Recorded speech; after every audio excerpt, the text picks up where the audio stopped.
Assalamualaikum warahmatullahi wabarakatuh. Kali ini kita akan mengekspor House of Sampurna di kota Surabaya. Kali ini kita akan mengekspor. Nah, ini pintu masuknya. Kita akan masuk ke pintu masuk dan kemudian naik bis. Setelah sekian lama waktu telah berlalu, akhirnya kita bisa naik bis Trans Surabaya atau bis Sampurna dari kota Surabaya. Sebelum berangkat, kita kencangkan sapumu dan kita berangkat. 1, 2, 3, go and ready and go.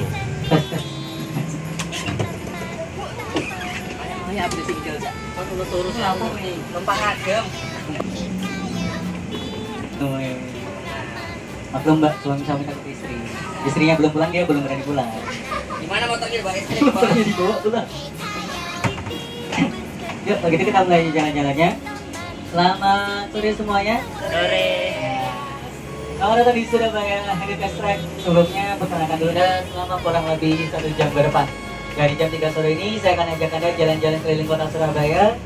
Untuk saat ini kita nggak cuma jalan-jalan aja, kita juga akan sedikit membahas tentang sejarah kota Surabaya. Nah, untuk sore hari ini kita akan membahas tentang perniagaan di Surabaya tempo dulu. Kita akan bahas tentang perdagangannya. Dan untuk membahas tentang perdagangan ada kedua lokasi. Pertama, kita akan turun di Jembatan Merah Surabaya. Ini adalah salah satu jembatan yang paling terkenal. Dan kita akan menuju ke Jalan Panggung. Jadi Jalan Panggung ini belakangan jadi viral karena pemerintah kota mencoba menyiapkannya jadi sebuah wisata kota tua. Jadi kita akan ngecek sana. Anak muda Surabaya juga sering pakai lokasinya. Saya pribadi juga dapat. Nah, jadi kayak gimana nanti bangunannya kita akan lihat sama-sama sambil jalan. Dan yang kedua kita akan mampir ke pasar tertua di kota Surabaya. Namanya adalah Pasar Fabian. Di mana pasar ini sudah ada sejak tahun 1849, jadi usianya sudah sekitar 170 tahun. Dan masih sebelumnya diimbauan agar tidak makan di dalam bis ya. Ya, kita mulai. Belum pernah tahu 3 bahasa kan? Stres. Ya bawa orang Suriname mau bawa ke bahasa Jawa, ke bahasa Indonesia. Acur mbak. Karena saya nggak bisa bahasa Jawa. Suriname, bahasa Jawa, bahasa Madura gimana ya? Surabaya ini unik. Bisa dibilang dermaganya Majapahit. Seluruh kapal Majapahit yang lewat sini dulu. Sebelum artinya barang-barang hasil perkebunan, terutama zamannya tanah paksa itu dibawa ke kota Surabaya dulu, baru dilepas ke pasaran Eropa. Yang kita alami sekarang, yang dulu dikenal dengan sebutan ini dan banyak sekali bangunan-bangunan Belanda besar yang memang masih digunakan sampai sekarang. Nah, contoh sebelah kanan ada Hotel Arcadia yang merupakan pengalengan makanan dan minuman zaman dulu. Dan minumannya adalah Heineken Beers dari Belanda. Jika dikalikan sebelah kanan Anda, bangunan berwarna putih sebelah kiri Internasional di Rotterdam adalah sebuah bangunan perkebunan juga di zamannya Belanda. Kalau JMP bukan. JMP ini sebenarnya lebih penting lagi. Sebelum bangunan JMP dibangun, ini adalah pusat pemerintahan Surabaya yang lama. Jadi ini taman kotanya, di belakang sana ada tahun 1926 ke Balai Kota Surabaya yang sekarang. Jadi dulu statusnya adalah Gezang Ober van den Oosten, pemimpin wilayah Jawa bagian timur. Nah, ya. Dan untuk aksesnya, orang-orang Belanda membuat jembatan ini bernama Jembatan Merah, yang dinamakan tentu saja karena jembatannya berwarna merah. Udah gitu aja. Ada sejarah lain. Siapkan diri Anda. Kita turun tuh. Mola. Tidak berlaku saya. Ada tidak berlaku. Semua orang harus turun. Juga merah 1889. Jadi saya sudah 211 tahun. Dan bibitnya masih pakai rangka yang sama. Dengan kata lain, di bawah stang masih ada rangka besinya. Dan ini potongannya. Bisa lihat ini lurus, jalan ke sana. Dan di sebelah sini juga masih ada potongannya. Walaupun mesin dan timbangnya sih timbangnya sudah dilepas, tapi masih menggunakan rangka jembatan yang sama. Atau jembatan angkat. Jadi kalau ada kapal datang dari utara, ini akan terbelah di bagian tengah dan kapalnya masuk ke pusat kota Surabaya. Nah, bangunan yang berwarna putih, ini putih kayak menara itu sebenarnya adalah menara Syah Bandar atau menara pengawas pelabuhan. Syah Bandar adalah salah satu pekerjaan paling terkenal di zaman dulu. Kenapa? Karena dia menentukan harga pasar pembangunan. Tapi syarat jadi seorang Syah Bandar susah. Anda harus bisa semua bahasa para pedagang. Nah, kalau Surabaya, Anda harus bisa belajar bahasa Jawa, bahasa Melayu, bahasa Belanda, bahasa Portugis, Arab, Persia, India, Tagalog, Thailand, dan sebagainya. Karena memang itu adalah pedagang yang datang ke Surabaya zaman itu. Banyak kan? Terutama Chinese, dan Chinese itu ada beberapa dialek. Dalam kopi yang beda, angka beda. Setelah mendengarkan sebuah penjelasan, kita berlanjut ke rumah panggung. Ikuti perjalanan ini. Walau jumlah kami hanya 10 orang ditambah 4 pengawas 14, tidak menambah atau tidak mengurangi antusias kami. Kita masuk ke untuk kampung terdahulu, kampung kuno di masa lalu atau kota Surabaya, kota Bandar Surabaya. Keren. Nah, jangan jauh-jauh, nyampe suaranya. Nah, jadi karena banyak pedagang yang datang ke kota Surabaya, orang Belanda pun membuat sebuah peraturan di kota ini. Nama peraturannya adalah Wikhanstelsel. Wikhanstelsel itu membagi wajah Surabaya jadi dua. Jadi berdasarkan jembatan merah tadi, di wilayah barat itu tuh orang-orang Eropa, terutama untuk orang Belanda. Sementara sebelah timur atau sisi sebelah sini itu adalah untuk orang-orang Asia. Makanya tadi waktu ibu jalan, di situ ada gerbang naga, itu Chinatown-nya Surabaya untuk para pedagang Tionghoa. Jalan ini bernama Jalan Panggung, adalah tempat itu para pedagang Melayu. Dan agak utara dikit adalah tempatnya untuk para pedagang Timur Jauh. Timur Jauh maksudnya adalah Arab, Persia, sama India. Nah, nama jalan Jalan Panggung karena memang budaya orang Melayu itu membuat rumah panggung. Jadi Melayu di sini tidak cuma Indonesia sama Malaysia ya, tapi juga ada dari Brunei Darussalam sama Filipina Selatan. Dan uniknya Pemkot kemarin dapat sponsor buat ngecat semua bangunan. Konsepnya 1900, tapi sayangnya mereka menggunakan warna yang kurang tepat. Bisa dilihat warna bangunannya warna pink, ungu, kuning dan sebagainya kayak gitu. Kayak jadi malah jadi kayak kamu warna-warni. Nah, kamu pelangi gitu. Orang Surabaya bilangnya rumah. Padahal kalau konsepnya 1900, sebenarnya warnanya seperti di Jalan Karet. Putih, kuning, agak sedikit keren, coklat. Nah, ya kita jalan yuk. Kita lihat salah satu toko di sini. Setelah mendengarkan penjelasan tentang kota Bandar dan tentang perbatasan, kami berlanjut berjalan menuju pusat rempah-rempah yang ada di daerah Pasar Panggung atau Rumah Panggung. Kita akan masuk ke dalamnya dan harganya tuh terjamin dan kualitasnya bagus. Alasan utama kenapa para pedagang ini, terutama orang-orang asing atau di Nusantara, ya karena rempah-rempah. Jadi salah satu toko di sini menjual rempah-rempah dan saya ingin memperkenalkan bahwa rempah-rempah itu nggak cuma ketumbar sama merica. Oh, banyak banget. Kita galisnya, ini ada yang di sini dan barang-barang di sini semua. Jadi, mari. Nah, rempah-rempah ini macam-macam. Ini Mas yang nutupin. Ini macam-macam dan bahkan beberapa benda itu hanya bisa ditemukan di lokasi tertentu. Kayak contohnya, nih ada sarang semut. Ini cuma bisa ditemukan kalau main ke Papua. Sarang semut. Sarang semut. Terus ada jamur rinci. Nah, ini diangkat mamanya katanya. Jadi jamur ini nggak bisa dibudidayakan, hanya bisa tumbuh di hutan. Dan ini macam-macam. Ada mahoni. Ya, satu hal tentang mahoni, kalau Anda tidak suka pahit, jangan dimakan. Ini adalah biji yang paling pahit. 2 hari nggak hilang di bibir. Mahoni. Ini buat yang mbak-mbaknya, manjakani. Nggak usah ditanya buat apaan, bisa tahu. Buat kewanitaan. Dan lain sebagainya. Bahkan ada kulit manggis di sini. Jadi di sini ada barang-barang mentahnya kayak pala. Yang dulu sampai rebutan pulau. Kalau Anda baca sejarah, ada ini pala namanya. Dan ya, ini ada banyak yang di sini.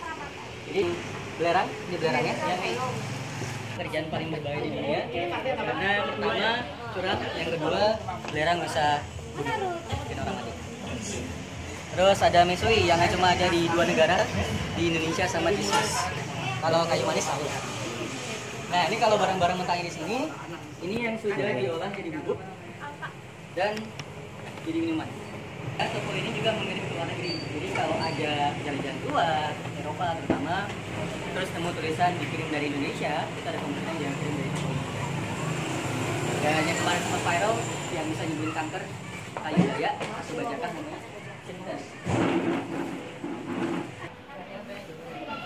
Terus kalau biasa yang minum wedang lu, ada sekian. Jadi silakan lihat dulu, boleh foto-foto nggak apa-apa, boleh tanya-tanya sama masnya ini buat apa nih buat?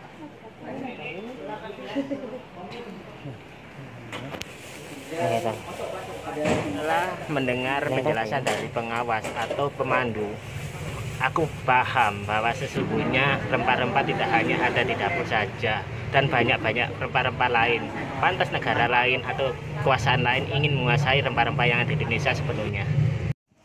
Inilah aku persembahkan untuk kalian Kampung Panggung dari kota Surabaya. Salah satu bangunan prasejarah atau cagar budaya yang dilestarikan oleh Indonesia. Inilah Rumah Panggung gereja. Dengan tiang-tiangnya tinggi. Nah, waktu dibawa ke Surabaya, rumah panggungnya berubah seperti ini.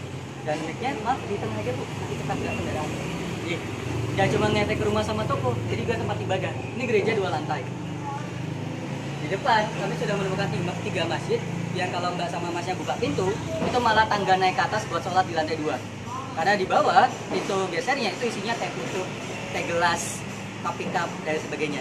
Jadi lantai satunya digunakan sebagai sebuah toko dan juga gudang. Jadi efek rumah panggung nggak cuma di tempat tinggal dan toko, tapi juga tempat ibadah. Salah satunya yang kita lewati adalah di sini. Masuk. Kalau Sabtu Minggu di sini ramai buat tempat ya. Ya, kita ke depan dikit. Kelompen. Kita menuju toko Kelompen. Ini adalah Kelompen. Jadi kalau Anda googling, ketika dia tulisan Kelompen, yang muncul adalah sepatu kayu dari Belanda. Nah, memang Kelompen diperkenalkan oleh orang-orang Belanda di Nusantara. Cuman perkembangannya orang Indonesia lebih nyaman pakai sandal tinggal pakai sepatu. Dan akhirnya berubah. Kalau orang Surabaya itu mengenalnya dengan nama bagian. Nah, ini karena efek dari orang-orang Jepang yang datang ke Nusantara karena mereka menggunakan sandal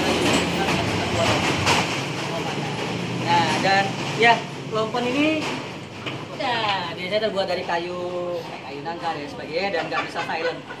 Ada kalau jalan, kotak. Nah, bapak ini adalah salah satu orang yang membuat Kelompen ini dan biasanya digunakan di masjid buat wudhu. Kita ke bawah yang sebelah ini, ada yang warna hijau ini. Terus sebelahnya Kelompen ada bangunan dengan pintu kuning merah, gereja yang bangunan bakal di depan sana. Tapi saran saya kalau ngambil jalan tadi. Jalan panggung. Saya kasih waktu dari 5 menit. Silakan pilih bangunan manapun dengan warna favorit Anda. Saya kasih waktu buat foto-foto. Cuma tetap hati-hati dengan kendaraan. Lalu lihat kanan kiri. Dan saya akan tunggu di sini. Nanti kita sama-sama jalan ke pasar. Silakan. Kita diberi waktu 5 menit untuk menjelajah tempat ini dan mencari tempat yang bagus untuk foto-foto. Itu masjidnya. Masjid Asegaf itu. Kalau ibu ke sana ada lantai 2-nya. Lantai 2-nya itu masjid. Soalnya lantai 1 yang ada pickupnya itu isinya toko. Jadi seperti itu. Masjidnya di lantai 2, sholatnya di lantai 2, wudhunya di lantai 1, bawahnya isinya toko semua. Tempat ibadah. Dan kita kumpul dulu di sini ya. Hati-hati dengan ada di sini aja. Anda masuk ke Pasar Pabean. Jadi sedikit tentang Pasar Pabean. Pertama, pasar ini adalah pasar yang berjualan pajak. Maksudnya gimana jualan pajak? Diambil dari kata bea. Jadi kalau Anda bawa kapal masuk ke Surabaya, Anda harus bayar pajak. Ibu harus bayar pajak. Bisa bayar pakai uang, bisa bayar pakai emas, atau barang dagangannya. Kalau ibu bayar pakai barang dagangan ibu, kami orang Surabaya kami terima, tapi kami jual lagi di dermaga. Karena menjual barang-barang hasil pajak ini, makanya pasarnya dibuka dengan nama Pasar Pabean sampai sekarang. Dan dibuka sejak tahun 1849, jadi usia 170 tahun. Dan yang kedua, pasar ini terdiri ada atas 2 pasar, pasar basah sama pasar kering. Pasar basah isinya ikan semua, pasar kering isinya rempah-rempah. Nah, saya tidak akan lewatkan Anda ke pasar basah karena di sana pedagang sama pembeli pun mereka pakai sepatu boot, jadi licin. Kita akan sedikit melipir. Bahasa Indonesia melipir apa ya? Meminggir ke arealnya ikan asin buat menghindari air-air ini dan menuju ke daerah pasar kering. Dan kalau Anda ngambil foto atau merekam, saya minta tetap hati-hati, lakukan dengan cepat. Ibu-ibu di sini ngangkat barang di atas kepala, beratnya antara 25 sampai 50 kg. Dan Anda tidak mau ketabrak 50 kg bawang kan? Makanya kalau ngambil foto atau gambar, lakukan dengan cepat. Gak lucu, ada ketabrak, klaim asuransi, kena apa? Tabrak berambang, jadi nggak mungkin. Dulu ada bully soalnya ketabrak bawang gitu. Dia malah bener, bullynya ketabrak bawang, dia malah ketawa. Karena petugas asuransinya pasti nggak percaya. Nah, sekarang yuk kita jalan ke pasarnya. Setelah mendengar penjelasan yang jauh tentang asal-usul dari Pasar Pabean dan asuransi, kita lanjutkan perjalanan kita menuju ke Pasar Pabean itu sendiri. Boleh keris ini.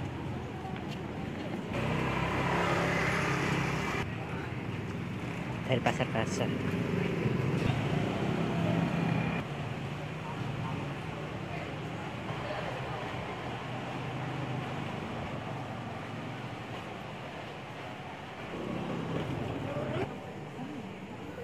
Lele, ada lele. Beneran ya?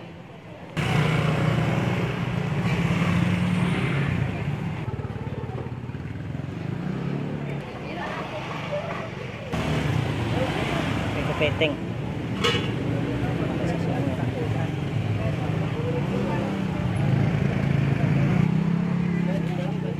Anak lele.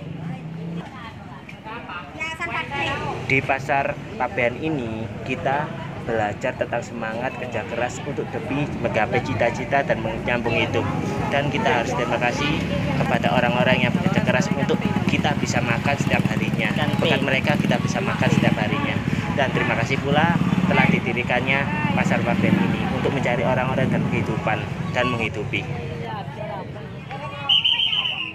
Bagian ikan asin, mulai dari yang besar, yang terinasi,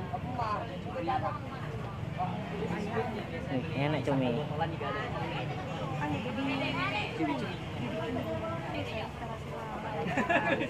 Biasanya kalau orang Surabaya digoreng pakai minyak, makanya pakai sambal. Pedes-pedes gitu. Sayangnya ada peteonya. Pasar kering adalah pasar yang menjual barang-barang kering dan tidak basah. Ada lelenya. Kasih kopi. Ini adalah pasar yang berdiri sejak kolonial Belanda dan sebagai pusat perdagangan kota Surabaya. Dan sebelum itu pasar ini digunakan untuk pasar Majapahit atau pertukaran Majapahit di sini. Pertukaran antara, lebih istilahnya adalah barter antara kerajaan ke kerajaan. Kan dikuasai oleh kerajaan Majapahit dan diberikan oleh Indonesia setelah kuasai Belanda dan Jerman dan Belanda. Tak hanya luas dan sangat besar, pasar ini juga mempunyai koleksi yang sangat banyak dan segala jenis kebutuhan rumah tangga atau sembako atau barang-barang rempah-rempah atau barang-barang lain ada di sini sebagai pusat utama dari kota Surabaya. Ada yang dari ikan, ada yang dari udang. Jadi kalau terasi yang padat seperti ini, pasti yang berbentuk saus. Jadi makanan khas Jawa Timuran pasti pakai petis. Rujak cingur. Rujak cingur, balok, Kupang. kupang itu pakai petis. Jepang bukan dari Surabaya. Kupang itu ada. Ini gula merah. Ini gula merah. Mukanya beda. Ini bukan gula merah. Petis mas. Oh, petis ya. Tak kira gula merah. Jadi lontong balap atau rujak cingur, kalau dari Madura dia warnanya merah. Kalau dari Surabaya dia warnanya hitam. Karena penggunaan Penggunaan yang berbeda. Gula merah. Itu dimasukin ke kelopon muntah-muntah itu. Gula merah kelegen. Bukan gula merah, petis. Petis. Tapi mereka ganti jadi kalau subuh tuh jam 3 jam pagi itu yang lainnya dari sebelah sini. Terakhir direstorasi tahun 1930. Jika ingin pergi mencari pasar yang kebutuhannya sangat luas dan terpenuhi segala hal, aku rekomendasi tempat ini untuk Anda. Rekomendasi dari aku agar kalian bisa membeli suka hati Anda. Jangan lupa pakai uang. Ini adalah catatan penting tentang pendirinya Pasar Pabean di kota Surabaya. Silakan dibaca ya. Setelah puas berjalan-jalan menyusuri kota Surabaya, akhirnya kita akan berjalan menuju parkir mobil atau sebelahnya parkir bis. Kita akan menunggu bis di sana dan kembali ke Sampurna.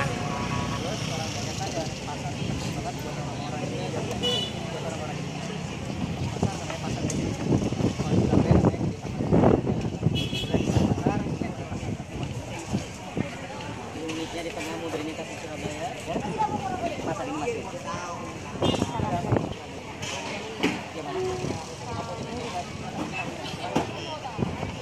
Sebelah pun masih ada kayak tempat pengoperasian. Ini terus yang dari nama band kota Surabaya. Ada yang tahu band namanya Aka nggak? Aka itu kepanjangan dari Apotik Yasin.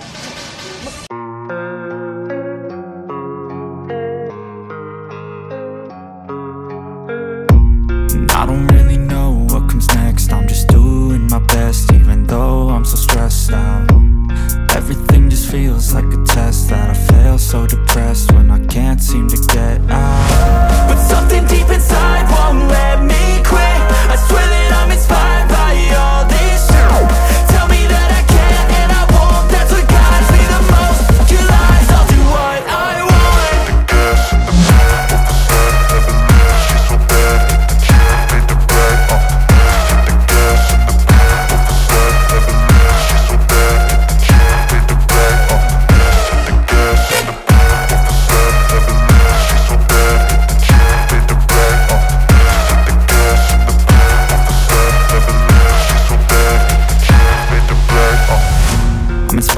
thirst. I'm inspired by worth. I desire your worst, so you can just hide while I work. I ain't tired, you first. I'll write a second, third verse about the lies you go disperse. You never did shit, I know it hurts, but something deep inside won't let me quit. I swear that I'm inspired by all this shit. Tell me that I can't and I won't. That's what guides me the most. Your lies, I'll do what I want. The gas in the back of the sun, never let she's so bad that she made the bag. The gas in the back of the sun, never let she's so bad that she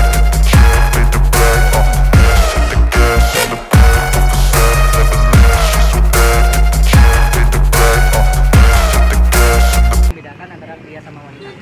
Muhrim sudah dibedakan dari pintu masuk. Nah, yuk sekarang kita ke sebelah sana untuk nungguin bisnya. Ampyangnya enak mas. Jadi namanya ampiang. Si jadi kacang berisi gula merah. Perpaduan antara kuliner Tionghoa sama Jawa. Ampiang. Kalau di Banjar apa mbak? Teng-teng. Teng-teng dari kacang. Kalau kita teng-teng juga itu teng-teng kacang bulat itu.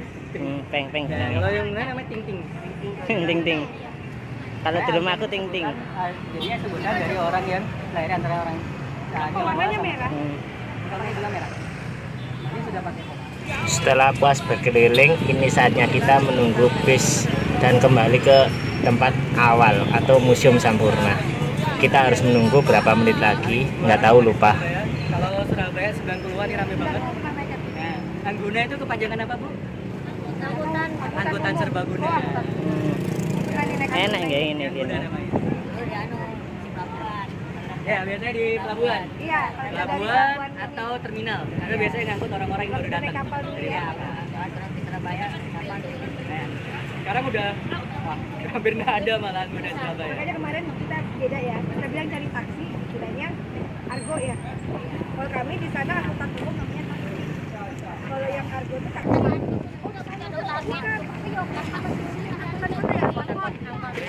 Bimo. Enggak, air minum air es batu. Air kosong. Malaysia juga. Malaysia. Air kosong. Kosong. Kalau di teh aja ya. Teh manis deh. Enggak Teh pernah manis. ada teh tawar, mintanya teh manis. Oh, kalau teh itu berarti teh manis mana nih? Kalau teh manis ya. Kalau di Bandung ibu bilang es teh, enggak ada gulanya. Nah ya, Bandung. Kalau Surabaya bilang es teh, pasti manis. Kalau teh tanpa gula namanya di Banjar teh lepas. Teh tanpa gula, iya teh lepas.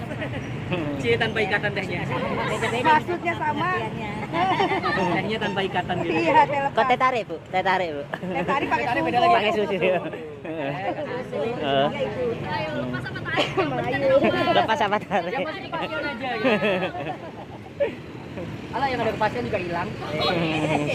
Kayaknya ada curhat. Dalam betul ya Ada yang bahasanya. sudah pernah bikin undangan tapi nggak jadi pak. Sudah cetak undangan tapi nggak jadi pak. Iya. Nah, kalau di Surabaya itu larangannya nggak cuma tulisan aja. Cuma Bu Risma yang bisa ngelarang Spiderman boker di Surabaya. Karena nggak mau baca. Orang nggak mau baca. Emang ada.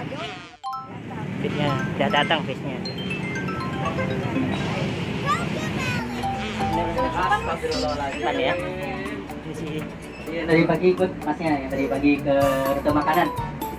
Jadi tadi pagi kita makan. Jadi kita merayakan memperingati Imlek di kota Surabaya, di kota Surabaya.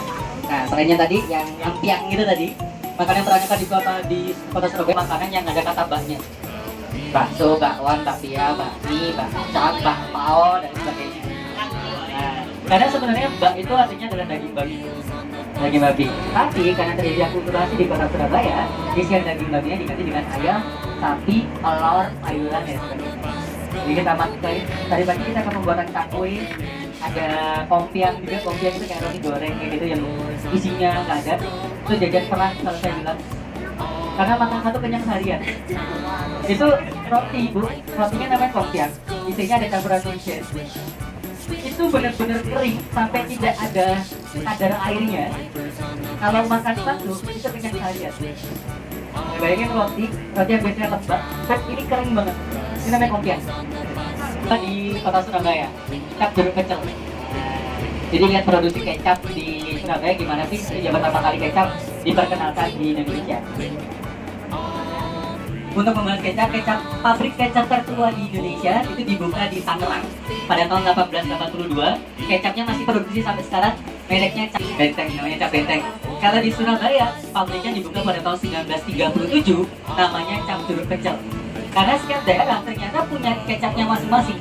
Kalau di Tuban namanya Cap Laron, kalau di Madiun namanya Cap Tawon, nah dan sebagainya. Kalau di Bali namanya Mangga, Cap Mangga. Jadi kecap-kecap ini, kecap-kecap lokal ini masih punya pecinta setia, walaupun banyak banget kecap nanti mereka. Ada di Bali kita lihat produksinya gimana. Diambil dari kata kiki, suami. Jadi aslinya kecap itu terbuat dari isi perut ikan dicampur sama garam, difermentasikan. Jadi airnya itu dibuat untuk mengasinkan makanan. Karena kecap di Indonesia namanya manis, kalau di luar rasanya asin. Nih, jadi kecap normal. Ini pasarnya namanya pasar Pegirian. Yang terkenal adalah Sego Babat. Ini Nasi adalah babat, salah satu pasar itu isinya tertua ada di jalan. kota Nah, Surabaya ini dia. Tuh, di minumnya pakai zaman sendok. dahulu. Nah, Salah ini. satu kota, Jadi minuman jamu salah gitu. satu Nah, taman. ramenya ini lagi sepi karena ramenya jam 10, jam 11, jam 2 pagi. Kalau nggak bawa kursi sendiri atau bahkan di mobil itu nggak bisa duduk. Benar. Jadi sego babat, babat adalah perutnya sapi yang bagian handuknya sapi itu. Nah, dikasih bumbu kuning, digoreng, makanya pakai sambal. Biasanya disajikan dengan nasi jagung di sini. Jadi selain babat ada juga belut, usus dan lain sebagainya. Yang lagi kolesterol, udah beli dari Cina kan? Apa langsung nanti babat. Iya. Langsung buyar. Kolesterol naik, minum lagi. Udah turun, babat lagi. Sehat banget.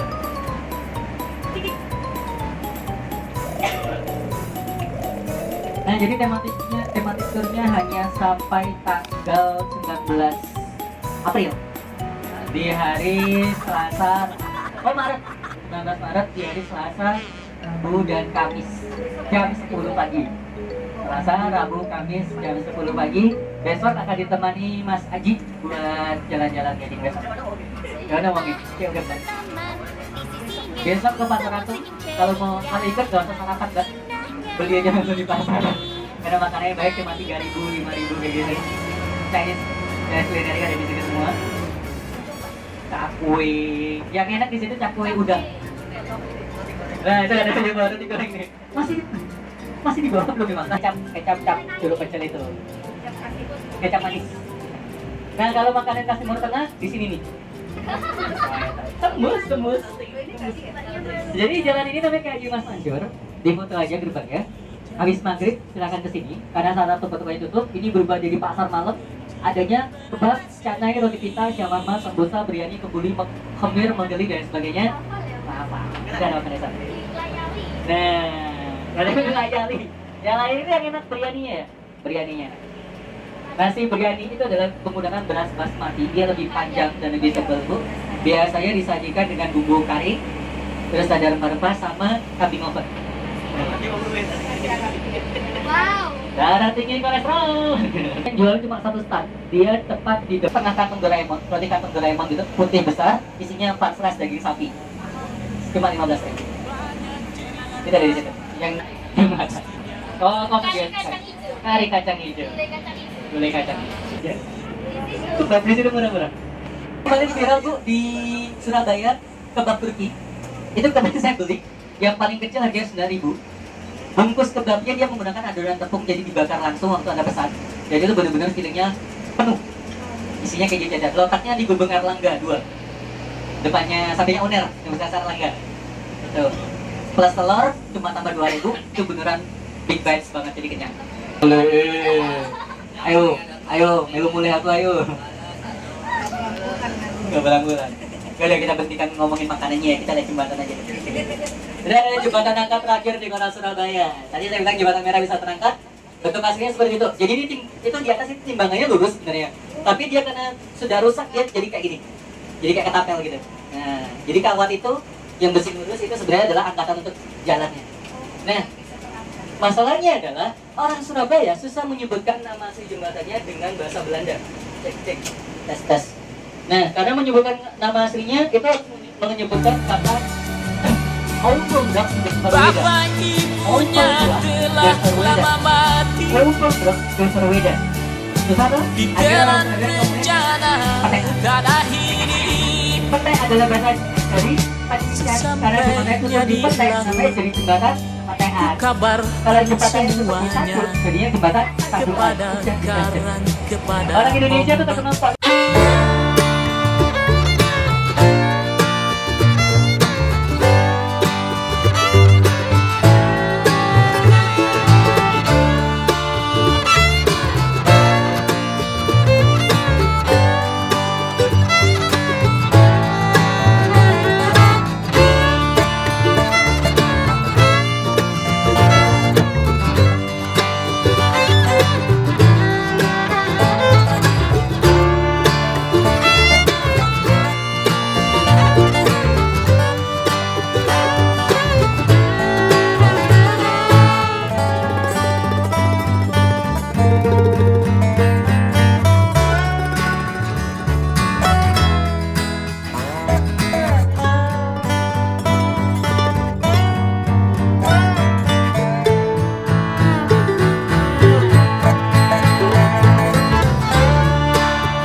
orang Sunda saya nggak bisa ngomong F, bisa ngomong P. Jadi kalau Steven, namanya Stephen. Nah, dari sini saya akan kembali barang bawahnya, jangan sampai ketinggalan, dicek lagi HP, tas, dompet, jangan jangan sampai ketinggalan yang lagi lihat. Dan untuk ID card-nya bisa dikembalikan ke saya atau Mas Aji yang lagi gabut di belakang. Saya gabut. Oke, pagi dimulai. Bisa daftar sekarang Buat besok di cek aja lagi. Nah, saya mau disuruh berinisiatif mengucapkan terima kasih atas kunjungannya. Mohon maaf kalau ada salah kata dan selamat sore semuanya. Terima kasih atas kunjungannya. Jika ada salah dan pengertian kata dan selebihnya sekurangnya sebagai manusia, saya minta maaf dan terima kasih sudah mengikuti perjalanan ini. Dan next kita akan ikuti lagi dengan suatu yang lebih seru dan lebih seru. Ini tempat